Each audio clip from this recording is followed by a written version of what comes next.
Shark tank जो कि budget को कर रहा है पूरी तरीके से डिकोड। उनका इंट्रोडक्शन आपसे कराऊंगी, लेकिन उससे पहले भारत सरकार ने इस बजट में सबसे बड़ी राहत अगर किसी को दी है तो वो है मिडिल क्लास, क्योंकि वो जो कमाता है उस पर टैक्स लिमिट कम होने से उसे टैक्स के दायरे में आना पड़ता है। लेकिन इस बार निर्मला सीतारमण ने इनकम टैक्स पर बड़ी राहत देने का ऐलान कर दिया है।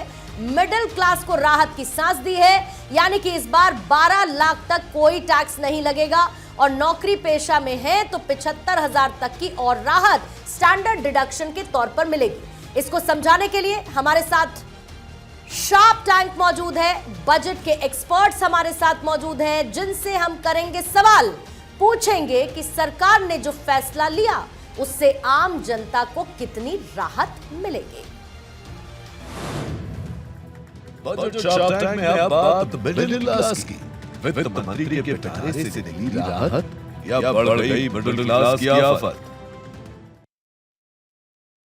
To announce that there will be no income tax payable up to income of 12 lakh rupees.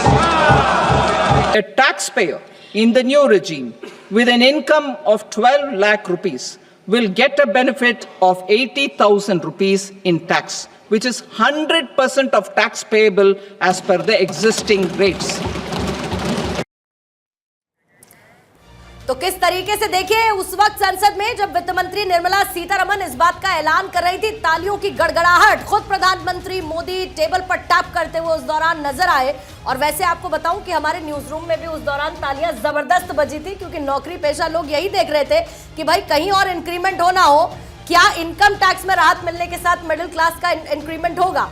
बहरहाल हमारे साथ जो शार्क टैंक मौजूद है, आइए उनसे आपका इंट्रोडक्शन करवा देती हूं। तीसरे नंबर पर वी उपाध्याय सर मौजूद है, आर्थिक मामलों के जानकार है, इकोनॉमिक्स से पीएचडी कर रखी है और आईआईटी दिल्ली से पढ़ाई की है।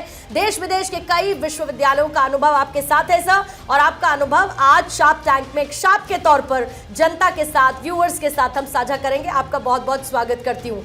हमारे साथ अभिषेक राजाराम जी है, टैक्स एक्सपर्ट है, सीए है, एसटीबीए के एग्जीक्यूटिव मेंबर हैं, आप राइटर भी हैं, स्पीकर भी हैं और कई पुरस्कारों से आप सम्मानित हैं। आपका एक्सपीरियंस भी सर शार्क टैंक में सबके लिए बहुत इंपॉर्टेंट होने वाला है। हमारे साथ कुणाल गुप्ता है, founder and CEO mounttalent.com, market और इंटरनेशनल अफेयर्स के आप जानकार हैं और सरकारी और प्राइवेट सेक्टर में आपका काम का अनुभव रहा है। तो आप भी सब पेन तो जानते ही होंगे, टैक्स भरना पड़ता है, तो जाहिर है कि उससे राहत आपको कैसी महसूस हो रही है उस पर भी हम बात करेंगे। और साथ ही प्रोफेसर अमन अग्रवाल हमारे साथ मौजूद है, आप एग्जीक्यूटिव एडिटर हैं इंडियन इंस्टीट्यूट ऑफ फाइनेंस के।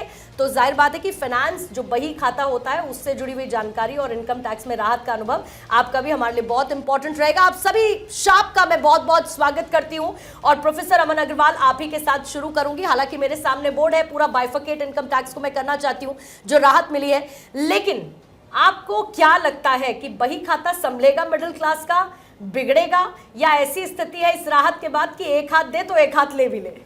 आपने बड़ी अच्छी बात करी। पहली बात तो जो मिडिल क्लास है, पिछले 7-8 साल से उम्मीद कर रही थी कि कुछ हमें मिलेगा, वो इस बार वित्त मंत्री जी ने उनको भंडारा खोल के दिया है, बड़ा अच्छे तरीके से दिया है, न्यू टैक्स रिजीम में दिया है।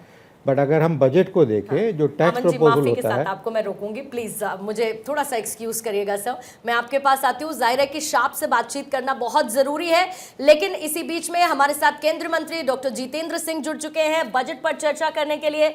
डॉक्टर जितेंद्र, आपका बहुत बहुत स्वागत करती हूँ sir, Purnima this side Bharat 24 पर, और मेरे साथ मेरे बाकी कॉलीग्स भी इस वक्त मौजूद है। आप ठीक है सर, अपना पेन पिक कर लेते हैं। सर आपका स्वागत करती हूँ, एम आई ऑडिबल? हाँ, थैंक यू। कैसे है सर आप? होपफुली आज तो मिडिल क्लास के चेहरे पर बड़ी जबरदस्त मुस्कान है सर बजट पेश होने के बाद। हर कोई इंतजार कर रहा था कि जरा थोड़ी राहत मिले, लेकिन मुझे लगता है कि थोड़ी राहत बड़ी खुशियों की चाहत लेकर आई है। नहीं, जाहिर है, अभी मैं जब आपके साथ जुड़ा तो मैं 2 मिनट मुझे मौका रहा बात सुनने का आपका, और जैसे आप चर्चा कर रही थी मिडिल क्लास के लिए तो है ही है, और स्वाभाविक है, बड़ा इंक्लूसिव बजट है, समाज के हर वर्ग हर समुदाय के साथ कहीं ना कहीं कुछ ना कुछ जुड़ा हुआ है। लेकिन मुझे लगता है कि इसके हट कर के एक और पहलू जिसकी शायद चर्चा भी धीरे धीरे होगी जैसे जैसे वो अंदर परकुलेट होगा और जिसकी विश्व भर में चर्चा होगी कि इसमें बहुत एक फ्यूचरिस्टिक विजन का भी आपको एक झलक देखने को मिलती है। जो न्यूक्लियर एनर्जी मिशन है और जिस प्रकार से, और ये केवल और केवल मोदी जी की कल्पना का नतीजा हो सकता था, क्योंकि एक बड़ा साहसी निर्णय है।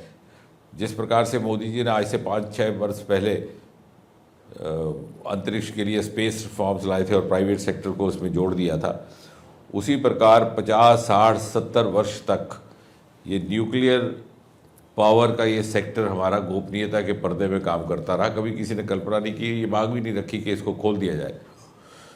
आज ये घोषणा हुई है कि इसको प्राइवेट सेक्टर को इसमें इन्वॉल्व किया जाएगा। और यही नहीं, अब इसमें क्या रहेगा कि बहुत सारी चीज़ें एक ही साथ एड्रेस हो रही हैं। एक तो आपकी जो आर्थिक व्यवस्था, जब आप कहते हैं विकसित भारत, तो उसमें वैल्यू एडिशन कहाँ से होगा? वो इन्हीं सेक्टर से होगा जो शायद इससे पहले ना पूरी तरह तराशेंगे ना तलाशेंगे। उसमें स्पेस है, उसमें आपका डीप सी है, उसमें न्यूक्लियर एनर्जी है। एक तो वो, दूसरा ग्रीन एनर्जी के क्षेत्र में भारत को कभी बड़ी गंभीरता से नहीं लिया जाता था।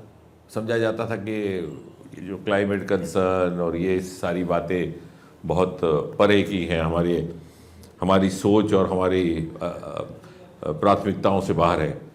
आज इसी बजट में घोषणा की जाती है कि 2047 तक भारत 100 गीगावाट न्यूक्लियर एनर्जी के माध्यम से बिजली पैदा करेगा।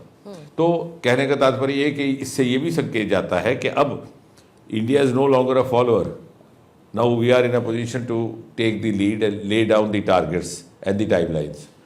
तो जैसा मैंने कहा, एक ही समय में आप इकॉनमी को एड्रेस कर रहे हैं, आप ग्रीन एनर्जी कंसर्न्स को भी एड्रेस कर रहे हैं, और आप जो वैश्विक मापदंड हैं, जो ग्लोबल पैरामीटर्स हैं, जिनके आधार पर आपको ग्लोबल एक्सेप्टेंस, एक्नॉलेजमेंट मिलेगा और ग्लोबल लीडरशिप का रोल मिलेगा, उनको भी आप एड्रेस कर रहे हैं।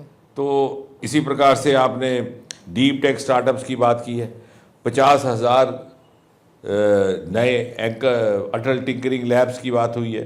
अच्छा, स्मॉल न्यूक्लियर रिएक्टर, अब स्मॉल न्यूक्लियर मॉड्यूलर रिएक्टर एक ऐसा क्षेत्र है जिसमें विश्व के बहुत सारे देश अभी नए नए उसमें पेशकदमी कर रहे हैं, और आज आपने उसमें घोषणा की कि 20,000 करोड़ हमारे होंगे, जिसमें 5 कम से कम पूरी तरह इंडिजिनस होंगे और 2023 तक वो निर्माणित होंगे। तो मुझे लग रहा है कि ये सारे जो बाकी क्षेत्र तो हैं ही, और फार्मिंग का जब आपने बात की है, एग्रीकल्चर की, तो उसमें भी आपने टेक्नोलॉजी के इस्तेमाल की बात की। और साथ ही साथ जैसे मैंने कहा, इस बजट में दूरंदेशी के साथ संवेदनशीलता, अब संवेदनशीलता मध्यम वर्ग की तो ही है, जिसका उल्लेख अभी आप कर रहे थे। कैंसर के लिए हर जिला अस्पताल में सेंटर होगा, 37 दवाइयों को ड्यूटी से एग्जेम्प्ट कर दिया गया। तो मुझे लगता है कि बहुत सारी चीज़ें हैं जो बैक वक्त एक ही समय में एड्रेस हुई हैं।